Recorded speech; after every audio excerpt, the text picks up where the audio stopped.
Ahora vamos con las 10 grandes directrices del deportista. Estas 10 grandes directrices del deportista son para que el mismo deportista o tu deportista que practicas tenis de mesa los tengas, anótenlos, pónganles dibujitos, hojitas de colores, alguna ilustración, péguenlos en la pared de su cuarto para que siempre, siempre las tengan presentes. Punto número 1. Una lesión, ojo, no significa tomarse vacaciones, ¿sale? Porque muchas veces con el entrenador se lesionan, las lesiones pueden ser muy fuertes, estoy consciente, pero casi siempre es la excusa más perfecta para decirle al entrenador, y qué bueno que me lesioné, porque ya no aguantaba la carga de trabajo del entrenador, y ya, lo que quería era, ya literal le estaba pidiendo al entrenador que me diera esquina, pero no me hacía caso. Entonces de repente sale la lesión y muchos se echan a la hamaca, como decimos aquí en México, y se toman las vacaciones. Entonces, no, señores, una lesión no es para irse de vacaciones. Cuando hay una lesión, solamente la lesión es en cierta zona y todas las demás zonas anatómicas o estructurales se deben de seguir manteniendo con un ejercicio adecuado a que no perjudique la zona lesionada. También eso es muy importante que ustedes, entrenadores, lo tengan presente, porque luego después los deportistas lo tienen ahí como, ¿qué hago? Chin, me lesioné. Y excusa perfecta. Y luego se desaparecen como una semana y luego les preguntan a sus compañeros, oye, ¿dónde está Paquito? ¿Por qué no ha venido? Se lesionó de la rodilla. Y pues sí, pues se lesionó de la rodilla, no se lesionó del abdomen, de la espalda, de los brazos, hombro, pecho. Hay muchas formas de seguirse manteniendo activo y es la mejor forma, como lo mencioné en diapositivas anteriores, que hay que mantenerse activo, haciendo ejercicio, porque si paras, pierdes todo. El deportista pierde la forma deportiva en menos de una semana, y un trabajo que lleva más de 3 años, literal, la pueden perder en una semana. Entonces, ustedes, entrenadores, necesitan apoyarse de un fisio o de un preparador físico o un adaptador deportivo para que el atleta siga activo mientras se recupera de la zona que está lesionada. Háganlo. Pero el deportista no puede estar parado por completo, a menos que sea una lesión que requiera cirugía y que ya es una intervención más especial, que tiene que estar internado en el hospital, que lo van a operar, que está en supervisión médica, etcétera. Pero si es una lesión sencilla, una tendinitis, algo que puede salir y que no le impide que pueda ir a los entrenamientos, obviamente sin mover esa zona afectada, pues tienen que seguir. Punto número 2. Es posible controlar el dolor por medio de la fuerza. Unos músculos poderosos siempre van a sostener y estabilizar las articulaciones vulnerables. Es decir, si nosotros tenemos un buen fortalecimiento, por decir, en la rodilla, es decir, me estoy enfocando a cuádriceps, isquiotibiales, pantorrillas, peroneo largo, peroneo corto, es muy difícil, va a ser que la rodilla se te esté lesionando o te esté doliendo frecuentemente. A pesar, hay casos de deportistas que han tenido ruptura de ligamentos cruzados, anterior o posterior, y ellos no se han dado cuenta que lo tienen roto. ¿Por qué? Porque su tono muscular y su fortalecimiento en esa zona o en esos músculos son demasiado fuertes, que no les ha impedido seguir entrenando, seguir compitiendo. Entonces, hasta que paran o se retiran, es cuando me dan cuenta de que, ¿por qué me está doliendo la rodilla? Entonces se hace todo la amnesis, el protocolo clínico, imagenología, o sea, una radiografía, una resonancia, y ahí se dan cuenta que tienen roto el ligamento. Es cuando dicen, o sea, ¿cómo pudiste seguir entrenando? Y entonces la respuesta es, el deportista siempre tuvo un buen fortalecimiento, un buen tono muscular y se cuidó bastante. Entonces, si hubo la ruptura, a lo mejor en ese momento pues tuvo así como que el estímulo, el dolor a algo, el movimiento, pero no le impidió continuar con su actividad. Punto número 3. Si tienes una articulación inflamada, acude al médico o al fisioterapeuta o a alguien del área médica. ¿Por qué? Porque una articulación inflamada debe tratarse de inmediato para bajar esa inflamación. Ojo, entrenadores también, bajar esa inflamación y después de que se baje la inflamación, poder diagnosticar o examinar qué realmente fue o qué está involucrando esa zona afectada o cuál es el diagnóstico final. No podemos o no se puede diagnosticar una lesión concreta si hay demasiada inflamación. Y cualquier movimiento que le hagas, prueba, etcétera, o sea, te va a salir un positivo, mucho dolor, posiblemente hasta puedas lesionar más la lesión del deportista. Entonces, siempre debemos de acudir al médico, o si no está cerca un médico, como lo mencioné, que pues, tiene que ser parte de tu equipo multidisciplinario de cajón, pues estar bien entrenados para dar los primeros auxilios. Te estoy hablando de un protocolo RICE, donde luego compresión, hielo si es necesario, elevación y reposo. Y hasta que no se desinflame esa área afectada, pues ya ahora sí podemos determinar cuál es el diagnóstico y cómo se va a determinar el tratamiento, si es corto o a largo plazo, y la readaptación deportiva. Número 4, unos glúteos sanos y fuertes conllevan a una buena salud de las caderas, espalda e isquiotibiales. No se vayan a imaginar que tienen que hacer demasiado pompi o demasiada sentadilla. No se me vayan a ir como por ejemplo en el punto de las abdominales o los bíceps. Lo que me refiero a glúteos fuertes es que los glúteos estén activados. No quiero tener unos super glúteos que parezca payaso, pero sí necesitamos tenerlos activados. Muchas veces las lesiones de espalda se pueden prevenir con unos glúteos muy fuertes y sanos. ¿Por qué? Porque muchas veces las lesiones de espalda suelen ser provocadas porque metemos demasiada carga a la espalda cuando en realidad el ejercicio o el sostén o la estabilidad lo pueden hacer los glúteos. Entonces, es muy importante que tus glúteos estén bien fortalecidos, no de manera de hipertrofia, pero sí de manera de reclutación de fibras. Entonces, eso te va a prevenir muchas lesiones en cadera, espalda e isquiotibiales. Punto número 5. Contempla 2 sesiones de masaje al mes para disfrutar de una musculatura sana como cuota mínima. Eso estoy hablando de un jugador de tenis que lo practique de manera recreativa o de manera de actividad física como salud.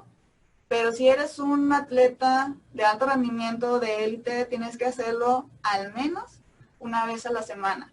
Y de igual manera, el masaje debe ser consensado junto con el entrenador para que no vaya a chocar con alguna sesión de entrenamiento en la cual se debe más bien dejar que el músculo trabaje o se adapte al esfuerzo que se realizó en esa sesión. Por lo regular, en mi experiencia que yo tengo en el ámbito deportivo, yo recomiendo siempre los masajes a la semana. En el microciclo, en la sesión donde se va a realizar una sesión regenerativa, es decir, donde no perjudiques o no vayas a provocar algún cambio al trabajo del entrenador, por ejemplo, vaya a relajar demasiado los músculos o que al día siguiente, los relajes demasiado o a lo mejor hasta se sienten un poco adoloridos porque pues, la carga a veces es demasiado y el músculo viene muy concentrado en ese ámbito, que al día siguiente vayan a llegar todos adoloridos, incómodos y entonces no van a poder realizar bien la sesión. Entonces lo más recomendable es que sea o después de una sesión fuerte, pero que al día siguiente sea una sesión de regenerativa o de recuperación. Siempre consensar esa sesión de masaje con el entrenador, los objetivos del trabajo y que el deportista no falle, ¿sale? Recuerden que hasta las mejores máquinas requieren de mantenimiento y el masaje es uno de ellos. Punto número 6. Dormir es la actividad más importante del día, es decir, forma parte del entrenamiento invisible. Debes descansar tus horas adecuadas de 5 a 6 o hasta 8 horas diarias. Si empiezas a reducir ese aproximado de horas, vas a empezar a generar un sobreentrenamiento, una fatiga y vas a empezar a decaer en tu rendimiento deportivo. Punto número 7. Haz ejercicio todos los días. El ejercicio es medicina. Te mantendrás sano y feliz, pero sin exceder y bajo la supervisión de tu entrenador físico y o entrenador. Hay que mantenerse en movimiento y más ahorita.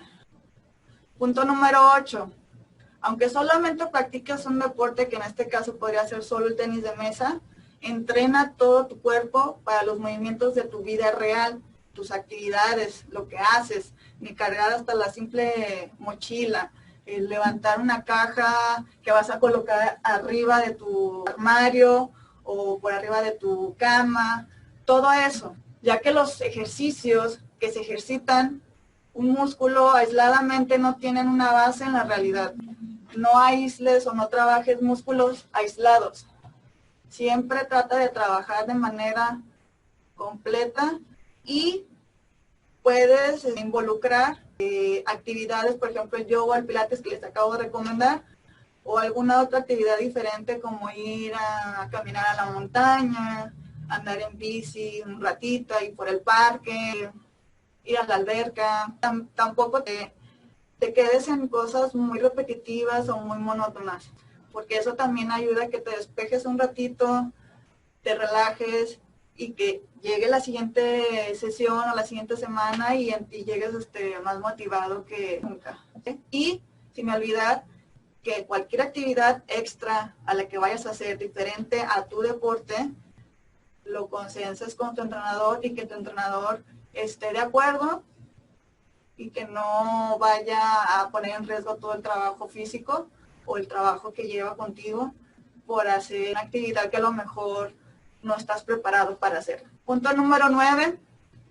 Los ejercicios con una sola pierna o un brazo, o sea, es decir, unipodales, llegan a desarrollar una fuerza y dominio increíble y mejoran la estabilidad, es decir, la propiocepción. ¿A qué me refiero? A que si vas a trabajar, por ejemplo, sentadilla, sí hazla de manera bipodal, o sea, con las dos piernas, pero si lo puedes trabajar, o ustedes entrenadores pueden involucrar ejercicios unipodales al trabajo físico de sus deportistas, con una sola pierna o con un solo brazo, créanme que van a tener que trabajar con las dos al mismo tiempo de manera bipolar, van a tener un mejor dominio, van a poder concientizar, así como lo dice el concepto, una propiocepción de cada segmento, tanto inferior como superior.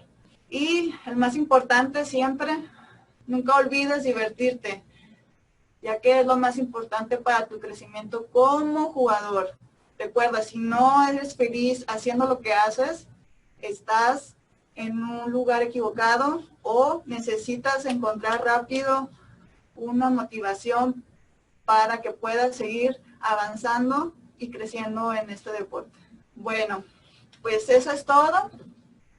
Ahí les dejo mi número telefónico, mi correo y mi Instagram. Gracias por su atención y recuerden que más que un deporte, es una transformación interior.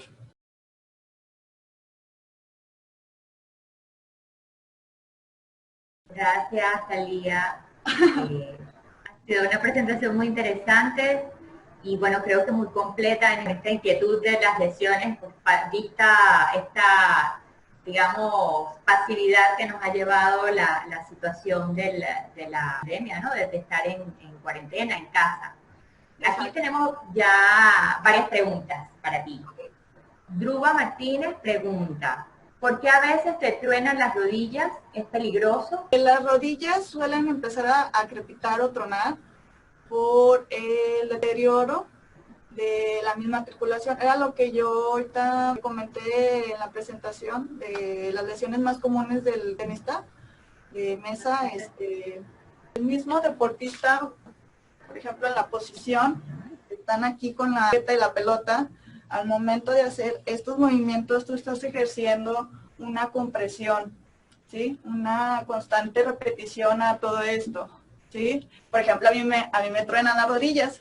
El deporte de alto rendimiento, recuerden que lleva todo el cuerpo a niveles, a lo mejor nosotros o una persona normal que nada más está en constante actividad por salud, al deportista de alto rendimiento élite lo lleva a ciertos niveles. Ahí provoca mucha inflamación, provoca sobreesfuerzos, todo nuestro cuerpo, sistemas, articulaciones, músculos. Entonces, la rodilla es una articulación que se deteriora muy fácilmente. He recomendado, por ejemplo, a deportistas que luego me llegan así con ese tipo de casos, una alimentación, por ejemplo, con altos contenidos de colágeno. Sabemos que ligamentos y tendones y parte del músculo contienen colágeno, más los tejidos blandos que son tendón y ligamentos. Entonces, si tu alimentación es adecuada y tiene un contenido de colágeno adecuado, porque tampoco hay que excedernos, vas a como detener un poco ese deterioro en tus articulaciones.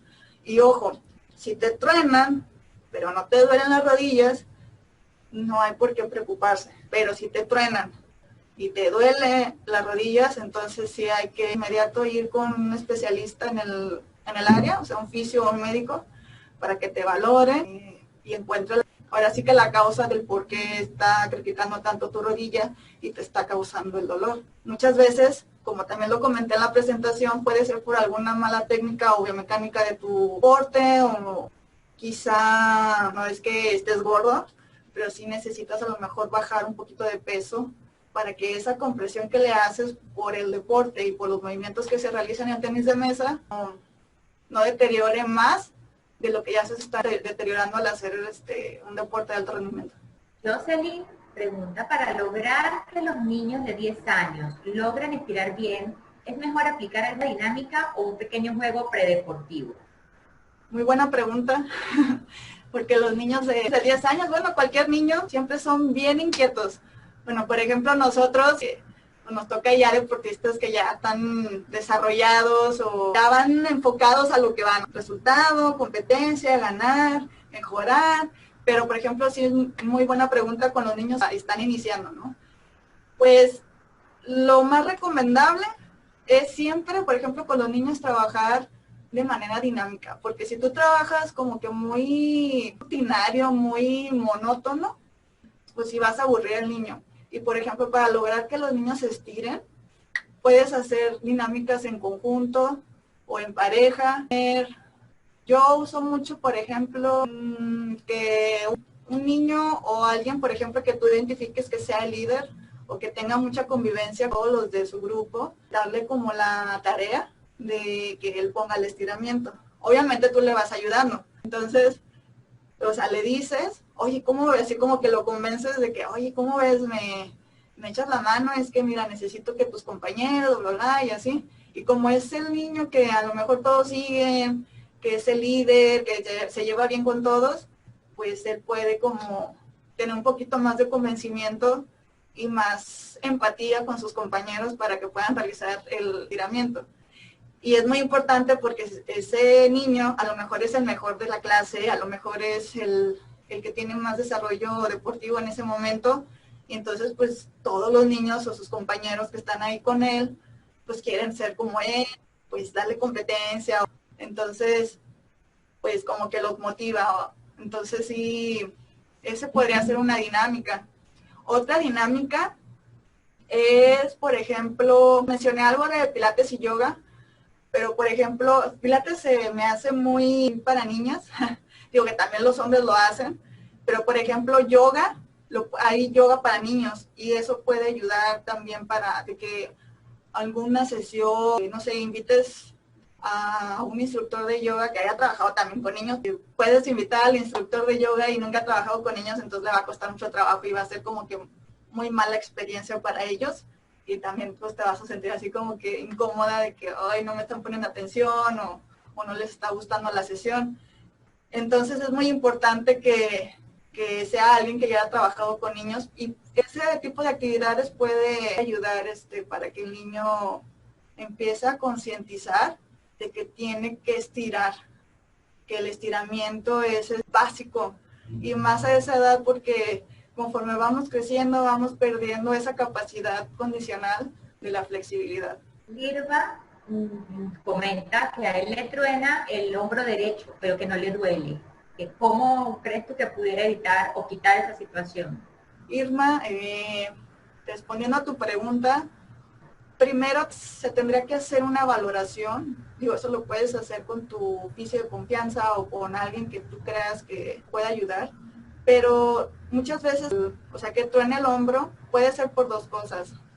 O tuviste algún movimiento donde sobreesforzaste o elongaste o hiciste una hiperextensión en la articulación, o tuviste un traumatismo como una subluxación o luxación completa y la recuperación no fue la adecuada.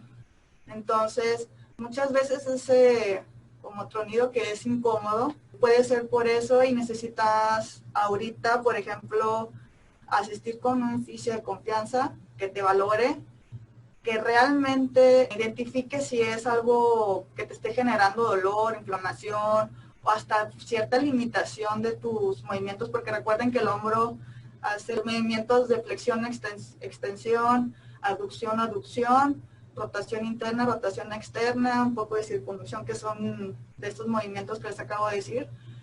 Entonces, si hay algún movimiento que te está limitando por ese tronido, hay que determinarlo. Si no hay ninguno que te esté limitando, entonces ya se tendría que valorar todo por medio de una escala de fuerza muscular y también checar, por ejemplo, una valoración biomecánica en tus músculos estabilizadores del hombro.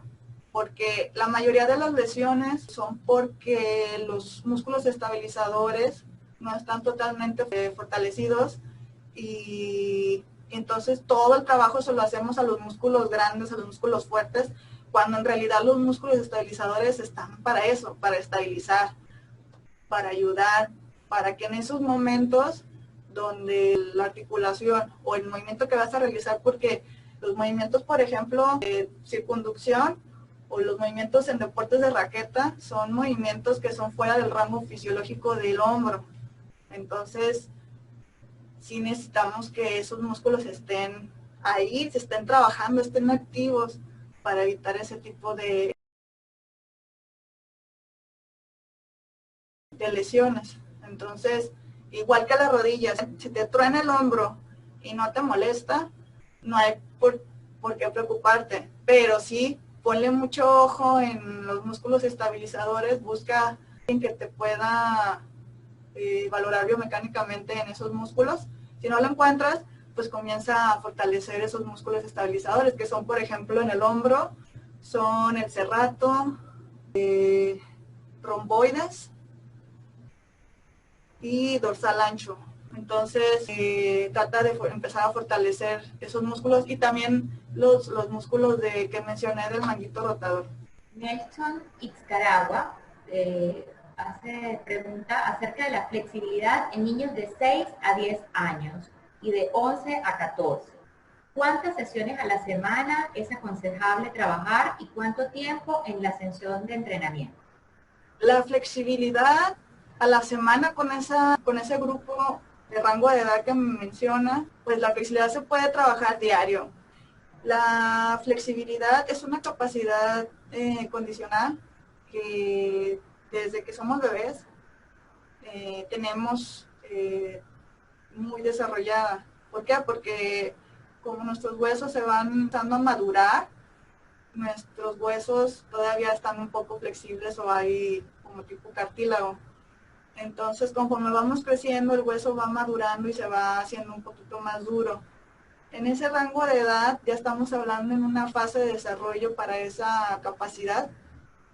Y sí es recomendable que lo hagas diario. Como en todo deporte, sé que hay sesiones donde la parte medular requiere de más tiempo y la parte, por ejemplo, de la flexibilidad, o sea, no es que la hagamos menos o que nada más haga 5 minutos, pero si esos 5 minutos o esos 10 que le vas a invertir diario son efectivos, créeme que en este caso los niños te lo van a agradecer. También sé que, por ejemplo, a esa edad, pues los niños son un poquito más inquietos, pero hay que irlo trabajando poco a poco y de manera diaria. En cuestión de tiempo al día para esa capacidad, yo considero, es que son niños y si les pones mucho tiempo, se van a aburrir, o sea, a lo mejor al principio sí te van a poner atención, tienes que buscar la manera de que lo hagan dinámico. No siempre tiene que ser estiramiento pasivo, lo puedes hacer dinámico. Movimientos donde estés estirando y también estés haciendo trabajo con excéntrico o contracción muscular.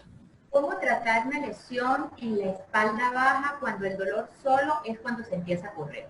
La lumbalgia es provocado por la falta, lo que mencioné, la falta de activación o de fortalecimiento de los glúteos. Entonces, al momento de haber esa falta de activación en glúteos, todo se lo recae a los músculos lumbares, cuadrado lumbar, flexiones de cadera.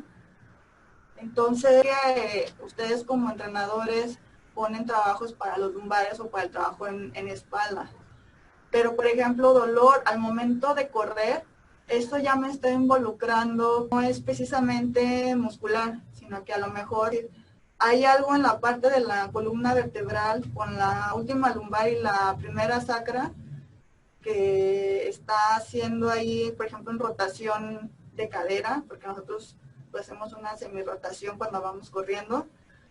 Entonces, a lo mejor está provocando alguna irritación de raíz nerviosa. Es importante determinar si es muscular o es esa parte de columna vertebral y raíz nerviosa, porque al correr una lumbalgia, un dolor así, me está dando a entender que hay también una mala técnica o biomecánica, es decir que, por ejemplo, estoy yo aquí parada y el movimiento de la carrera, pues no puede ser así. ¿Sí? O sea, si voy corriendo yo así, ya estoy ejerciendo una flexión o semiflexión de cadera. Entonces, por eso mencioné mucho lo de identificar rápido si hay una buena técnica de carrera. Entonces, la técnica correcta es aquí, espalda derecha, y la cadera está alineada junto con la espalda.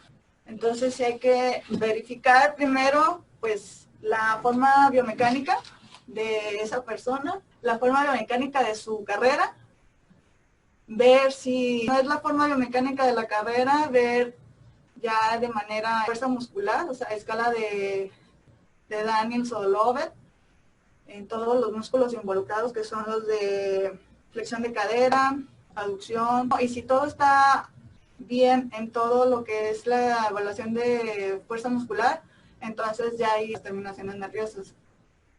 José Chacón te comenta, dice, las maniobras o tratamientos aplicados para descargar o tonificar los músculos del deportista son iguales antes y después de una competencia. Bueno, los masajes deportivos, hay diferentes tipos de masaje, que son los descontracturantes, los de recuperación o descarga y los de activación. Hay que saber bien cuándo lo voy a aplicar, ¿sí? Por eso es muy importante la concesión del fisio con el entrenador hacia se va a trabajar con el atleta. Porque si tú descargas al atleta y tiene competencia o tiene un entrenamiento fuerte, pues va a llegar todo así, todo guango como espagueti, y pues el entrenador se va a molestar y no va a trabajar lo que se va a trabajar bien en la sesión o lo que tenía planificado el entrenador.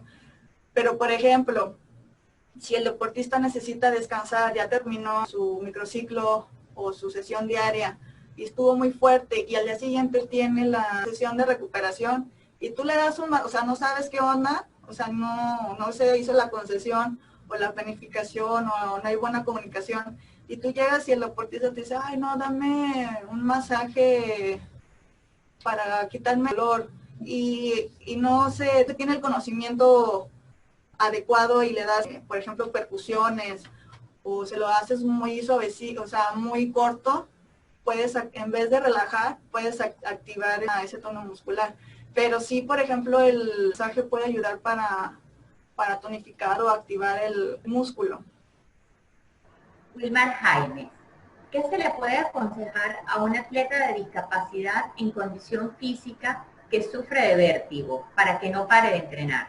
Muy buena pregunta. Pues ahí, para que no deje o no pare de entrenar por esta situación del vértigo, es muy importante, no necesariamente tienes que hacer como ejercicios de, por ejemplo, que esté parado y que le pongas, por ejemplo, en un pie o cosas así.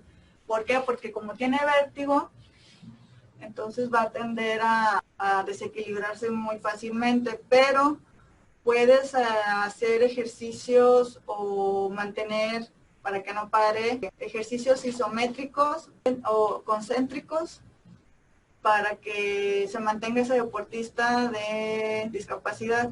Desconozco un poquito, por ejemplo, el trabajo de atletas con capacidades especiales en el ámbito deportivo, pero sé que se requiere primero tener como que el diagnóstico y las capacidades físicas y coordinativas de ese deportista, y en cuestión de que ya tengas ese parámetro, a fortalecer las que puede o las que tiene en cuanto a esas capacidades, y de las que carece, ver si esas capacidades tienen un déficit porque, pues, no sé, su sistema nervioso central no le permite, por ejemplo, en este caso del vértigo, no le permite estabilizarse, o hay una lesión más profunda.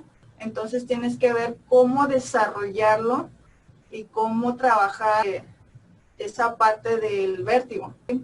Porque esos pacientes con capacidades especiales sí necesitas estar como trabajando demasiado en cuestión de su sistema nervioso central, de lo que puede hacer y no puede hacer. Porque si tú trabajas o le pones, por ejemplo, cosas como lo mencioné ahorita de equilibrio y párate, le puedes producir mucha ansiedad, mucho estrés, y entonces va a tirar la toalla. Pero sí necesitas irlo trabajando paulatinamente para que él no se detenga tanto y puedas tú continuar con tu trabajo. Pedro García, cuando tenemos un atleta con luxación habitual del hombro debido a una condición que presenta de hiperlaxitud, ¿cuál sería el trabajo ideal que debe realizar para prevenir lo más posible esa lesión? La luxación de hombro, si este deportista la padece recurrentemente, es porque cuando tuvo la luxación previamente no tuvo la recuperación adecuada, y entonces ahorita la está teniendo muy recurrentemente.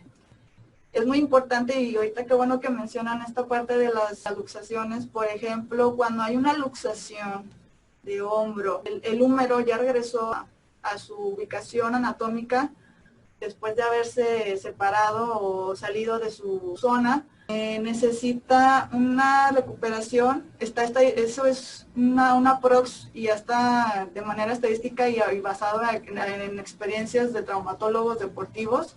Debe de estar el húmero en reposo hasta 3 semanas. Si tú o el mismo deportista o el entrenador o quien sea llegan a trabajar el hombro, movilidad, o hacen que el hombro se mueva antes de las 3 semanas, va a haber una recurrencia que se esté luxando hasta por recoger la mochila con un peso considerable. ¿Por qué? Porque como no se lograron la regeneración, la cicatrización de las estructuras anatómicas de los ligamentos, músculos y todo lo que está involucrado en el hombro, entonces va a quedar muy susceptible y no va a ser muy propenso a esa luxación. En cuanto al tratamiento para la readaptación deportiva en estas lesiones, si se logra mantener en reposo esas 3 semanas el hombro, o sea, esta parte. Pedro dice que, comenta que esta persona presenta hiperlaxitud. Por eso es que tiene esta condición de luxación. Bueno, le puedes preguntar si es algo más como, o sea, que siempre ha tenido la capacidad de ser hiperlaxo. Que dice que tiene una luxación habitual del hombro debido a que tiene esa condición, sí, habitualmente, hiperlaxo. Okay. Bueno, hay personas que tienen esa capacidad, pues es una capacidad que tienen mucha hiperlaxitud, no nada más en el hombro, por ejemplo, ahorita que me lo están preguntando, sino en muchas partes de su cuerpo. Pues ahí lo que tienes que trabajar es, por ejemplo, los músculos estabilizadores y trabajar mucha propiocepción en cuanto a los movimientos de esa parte. Víctor Valladares pregunta, ¿cómo trabajar a un atleta de alto rendimiento ya ha pasado el confinamiento y que en ese momento, en algún momento, estuvo presentando síntomas de COVID-19? Otra muy buena pregunta. Todo esto del trabajo con personas, o de hecho ayer tuve un programa con una atleta de box que dio positivo al COVID. Es muy importante que esté involucrado el médico y el fisioterapeuta, y que el fisioterapeuta deportivo tenga conocimiento acerca de lo que es pues el trabajo cardiorrespiratorio. ¿Por qué? Porque, por ejemplo, estos pacientes que tienen o que fueron propensos al COVID, no puedes empezar como normalmente se hace con un atleta sano o que no ha sido positivo de COVID. ¿Por qué? Porque como su saturación de oxígeno es diferente, la capacidad pulmonar de ese paciente o de ese atleta pues fue afectada, entonces necesitas estar, por ejemplo, estarla monitoreando con un oxímetro y ver su grado de saturación, siempre para que el deportista pueda realizar actividades, y son actividades controladas, o sea, no puedes ponerle luego a la primera semana 45 minutos de cardio, no, o sea, es a cierto tiempo que, bueno, tú sepas que el atleta, por ejemplo, si es deportista de élite, pues ya hay un trabajo, ¿no? Pero si es una persona que no empezó, pero pues lleva un poco en este deporte y está empezando a hacer actividad y así, entonces tienes que ver esos parámetros o esa condición previa o ese antecedente, pero sí estarlo monitoreando con el oxímetro que esté por arriba del 92%. Si el paciente se monitorea y tiene menos de ese porcentaje de saturación de oxígeno, no puede hacer actividad alguna, se tiene que parar, o sea, literal ese día no puede trabajar. Si hay por arriba de ese porcentaje, pues sí le damos luz verde para que pueda realizar la actividad, y de esa manera paulatina, mucho menos que pacientes deportistas que no han sido víctimas del COVID por la capacidad cardiorrespiratoria que pues tuvieron o fueron afectados. Guillermo Yáñez te felicita, dice excelente charla, muchas gracias desde Perú. Lisa Ayala, muchas gracias y fenomenal su charla. ¿Algún consejo para nosotros, los deportistas máster o senior, cómo trabajar la parte física? Pues mira, como ya son deportistas pues experimentados, ya grandes, pues lo único que les puedo recomendar es que no dejen de hacer ejercicio bien planificado, de manera inteligente. A lo mejor no es un ejercicio que hacían hace como 5 años o 10 años, pero sí mantenerse activos y cuidarse. Hace 10 años se cuidaban mucho, ahora que están en otra etapa, que ya es senior o master, que ya llevan un largo recorrido en este deporte, cuidarse aún más. Acuérdense que después de los 30, a cierto tiempo de carrera deportiva, tenemos que irnos cuidando más y más y más. Y antes, por ejemplo, evitaba las sodas o los refrescos, la comida chatarra o la chuchería. Ahora tengo que evitarlo mucho más. La alimentación tiene que ser mucho más enfocada, por ejemplo, a mi edad, por ejemplo, mis niveles de colesterol, lípidos, lo que me dé una biometría hemática, o sea, ver mis niveles de glóbulos rojos, glóbulos blancos, plaquetas. ¿Por qué? Porque conforme llegamos a esa tercera o cuarta década de vida, va deteriorándose todo, tanto músculos, estos huesos, sistemas, pero solamente depende de nosotros qué tan rápido o qué tan súbito se haga ese descenso. Entonces, lo que les recomiendo es que se cuiden más, descansen más, disfruten más su deporte, porque la verdad es que yo admiro mucho a los deportistas que llegan a un cierto, por ejemplo, como le dicen, máster o seniors, y que siguen activos y que se ven como si todavía tuvieran cierta edad y hasta son mejores que nosotros tanto por experiencia y todo lo que conlleva este deporte. Entonces sí hay que cuidarse un poquito más que cuando teníamos unos 20 años o hace 10 años atrás. Recuerden que los tres mosqueteros no son igual a los tres mosqueteros de hace 10 años. Entonces tienes que cuidarte mucho mejor en todos los ámbitos, salud, sueño, en condición física, pues la actividad que yo siempre recomiendo, por ejemplo, a deportistas de esa característica es yoga, pilates y ejercicios funcionales que les ayuda a dominar y a estar bien físicamente. Lupita dice muchas gracias por la conferencia, saludos. Rodolfo García comenta, un atleta de alto rendimiento, en este caso de tenis de mesa, ¿debería agregar en su equipo disciplinario un podólogo u ortopedista? Pues si existe una mala pisada o técnica de apoyo, eso afecta toda la estructura del cuerpo y la lesión podría ir de abajo hacia arriba.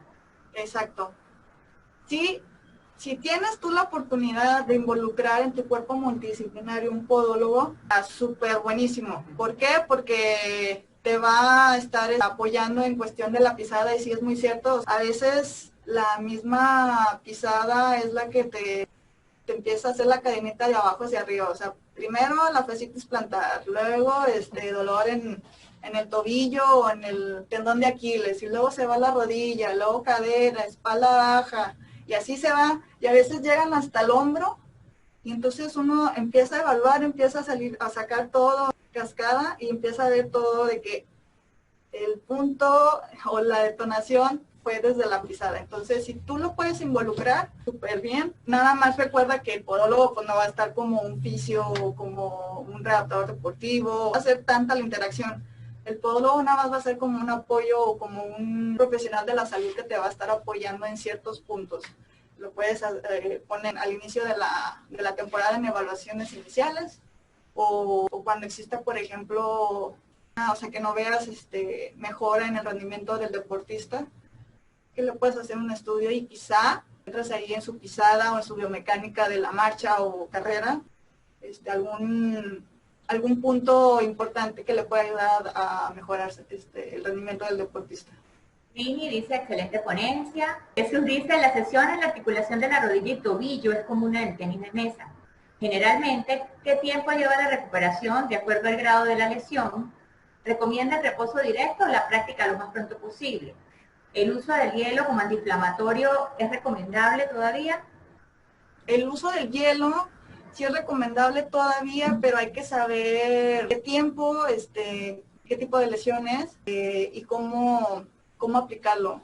Hay que tener mucho en cuenta, por ejemplo, los tiempos del hielo, porque de tal a tal minuto el hielo hace tal función y luego después de tal a tal minuto hace otra función. Por ejemplo, yo he visto que el error más común, sé que aplicamos mucho el protocolo de Rice, pero no es dejarle la bolsa de hielo ahí la media hora. Hay que también dejar que la inflamación tenga que inflamarse lo que tenga que inflamar. El hielo lo que hace es pues evitar demasiada inflamación, pero pues también el hielo después de 10 minutos hace como un efecto contrario a lo que hacen del minuto 10 al minuto 0.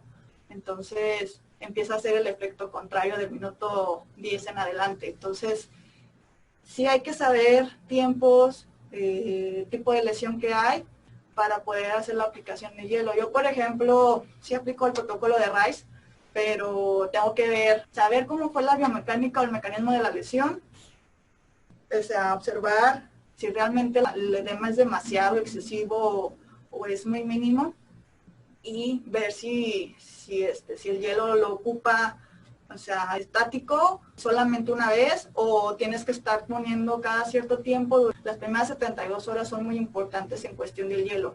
Después de las 72 horas definitivamente no te hace nada, entonces ya ahí empiezas a poner los contrastes, o sea, frío, calor, frío, calor.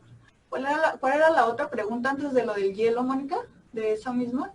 Una de las lesiones más frecuentes en tenis de mesa es la lesión de la articulación de la rodilla.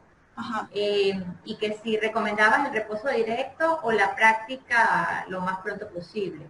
Claro, según el grado de la lesión. Sí, hay que ver qué grado de la lesión es primero, antes que todo, si es un esguince, si es una tendinitis, si es una ruptura de algún ligamento, ya sea colateral o cruzado, si hay algo más involucrado en cuestión a la cadena de la misma pierna, para poder determinar el tiempo de recuperación o el tiempo de tratamiento para darlo de alta médicamente, y después de que esté dado de alta médicamente comenzar con la adaptación deportiva.